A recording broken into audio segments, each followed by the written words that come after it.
When the Legends Die, Chapter 32.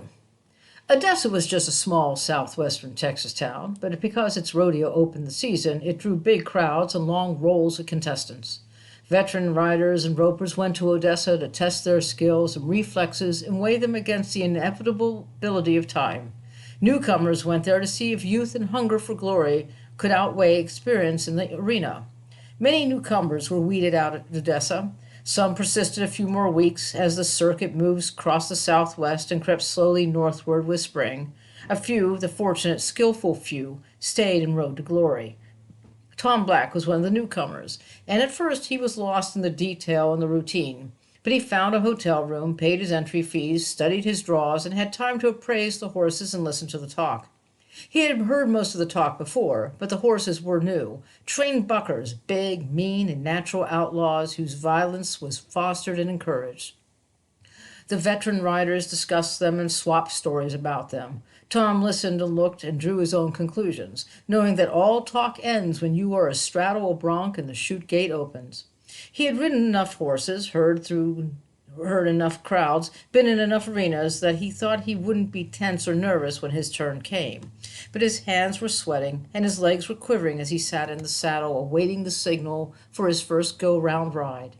The signal came, the bucking strap was jerked tight, the gate swung open. The horse lunged twice, ducked, the rein slipped, and Tom was almost thrown. Fortunately, the horse was a rhythm bucker. Tom recovered and finished the ride clean. But as he walked back to the chutes, he knew it was a mediocre ride. He hadn't been thrown, but that was all he could say for himself. But his first ride was over, his first ride in the big time. He lay awake that night, going over every wrong move he had made, and he did better the next day in the second go-round. But he still was too tense, trying too hard, and he knew it. Then in the finals he drew a horse so mean and full of fight that he had no time to think of anything or do anything but ride. For the first time at Odessa, he rode the way he knew he could. When the scores were announced, he had placed second in the final round, won enough place money to pay his hotel bill. The money mattered little. He had begun to find himself. That did matter. The Odessa show closed, and he went on to the next show, and the next, and the next. The list began to thin out as the newcomers dropped out, but Tom Black was still there, doing better in each show. Then, in Fort Worth, he made 2 spectacular rides and knew the glow of satisfaction, this triumph of mastery. That was the turning point. In the next 2 months, he rode 8 shows and finished in the money in 6 of them. The crowds began to know him by name, to watch for him. He was talked of as the best first-year man on the circuit. Then, before he realized it, he began to lose. He finished out of the money in 3 shows in a row before he remembered Red Dillon's bitter words. You start riding for the crowd and you forget what you're there for. He was no longer riding to Red's orders, but he was riding for the crowds, trying to be a hero. He stopped listening for the cheers and became a rider, a man fighting it out with a horse. He began to win again. The weeks settled into a pattern. There was the long drive to a strange city, the strange hotel room, the strange arena.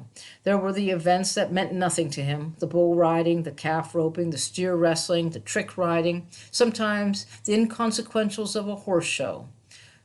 There was the waiting, the long, dull hours of waiting, when the one thing that mattered, the bronc riding, the battle between man and horse, 3 rides, 3 brief moments when he came fully to life. Then the pattern started all over again. The weeks became months, summer passed, the circuit reached Albuquerque, and for some reason, he didn't know why, everything went right for him. He drew the worst horses he had drawn all season. His timing was perfect. He made 3 all-out rides, and he won every go-round, placed top in the averages, took the big purse. The night the show ended, he decided to skip the next row, drive home and see Mio.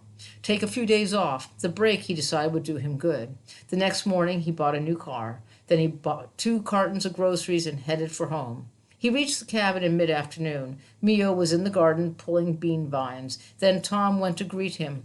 The old man peered at him and said, "Who are you? You bring news about Tom?" "I am Tom, Mio," Tom said. The old man shook his head. "Tom," he said, "is a boy like this." He held his hand to shoulder height. Then he bent to pull another bean vine. Tom put a hand on his shoulder. "Boys grow up. Come, help bring in the groceries, Mio." Mio went with him to the car, and they carried the cartons into the cabin. Tom set the jars and boxes on the table, and Mio examined the labels on each one just as though he could read before he put them carefully on the shelves beside the fireplace. When they had finished, he said, "Get the cups," and he poured coffee, and they sat down and looked at each other. Finally, Mio said, "You have been gone a long time, too long. Tomorrow we finish harvesting the frijoles." Tom tried to tell him about the big circuit, where he'd been, what he had done, and especially about Albuquerque, which he was sure Mio would understand. But Mio only waited for a pause long enough to say, "And next week we harvest the chilies." Before he went to bed that night, Tom went out and hid all his money but $10 in his car. Sometime during the night, he wakened and saw Mio going through the pockets of his pants, but the $10 was still there the next morning. Tom helped with the beans for 3 days, and they got them all harvested and threshed. The third evening, Tom said he was leaving for the next morning. Mio seemed to pay no attention, but at breakfast the next morning he said, "You come, you go, just like him." He smiled wryly. Tom finished eating, put on his coat and hat, and said, "I'll be back in late November, Mio." And the old man said, "Veo con Dios," then added, "Y el diablo." It was his farewell. Go with God and the devil. And Tom didn't know or much care whether it was a blessing or a curse. He caught up with the circuit, rode it through week by week till the last week in November, then called it a season and went home. He felt entitled to a month's rest. Mio made no pretense of not knowing him. He gloated over the groceries as before, then set out the coffee. "Now you come back to stay?" he asked. "For a month or so. Then I go back and ride some more." "You win this time?" "Sometimes I won, sometimes I didn't. It was a pretty good season." There was no reason to tell Mio that he had been named the best first-year man on the circuit. Mio peered at him, speculating. "You bring a bottle?" Tom knew what Mio was thinking. He had stopped out on the flats before he came down to the cabin and hidden most of his money in the car. "No bottle," he said. Then he reached in his pocket and drew out $200 in tens. He spread them on the table, divided them into 2 equal piles, and pushed one pile over to Mio. Mio counted it, then asked, "This is what you win?" "That's your share, and," he added, "you don't have to roll me for it." Mio folded the money carefully and put it into his pocket. He shrugged, smiling to himself. "We do not tell all we know, eh? We are of the old people, you and me." He chuckled, then got up and set out bowls and dished out beans and chili. "Eat," he ordered. "The frijoles are good, big and strong. They make a big rumble, bigger than you make." Tom stayed a month, then packed his gear and was out on his way again, back to Odessa and the big circuit. He was a second-year man now. He took up where he'd left off, won the number 2 purse in the first show, then took top money in the next one. Nobody could win them all, but if his luck held, he would break the tradition that a good first year is always followed by a poor second season. For 3 months he was in the money in every show. The rodeo people began to say that Tom Black was on his way to the championship, something practically unheard of for a second-year man. Then in May, he began to override the horses, pressing too hard. He finished out of the money in one show, took 5th place in the next, then was thrown for the first time that season, and realized that he'd been playing to the crowd, trying to overpower every horse he straddled. He eased off and began to win again. Then it was June, hot, sweaty June. The heat never bothered Tom, but it seemed either to slow down the horses or make them extra mean, depending on the horse. His first go-round horse was the mean kind, but he rode it clean and hard. For the second go-round, he drew a horse he knew, one he had ridden 6 weeks before. It was a ducker and a dodger that bucked in a tight pattern close to the chutes. He saddled up and he decided to power it from the start, try to work it out away from the chutes, then give it its head and let it give him the worst it had. He resined his chaps, dried his hands, eased into the saddle, and measured his rein. The announcer blared, "Coming out on number 2 chute on Nightmare, Tom Black." The gate swung open, the crowd roared. The horse lunged out in the pattern Tom remembered. 3 quick jumps, then a duck and a dodge.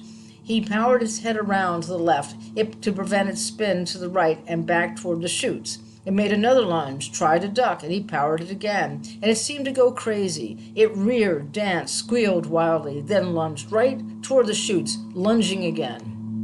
Number one chute was empty. Its gate swung back, a helper holding it. As the horse lunged towards the chute, the helpers scattered. The horse plunged against the open gate, struck it with his shoulders.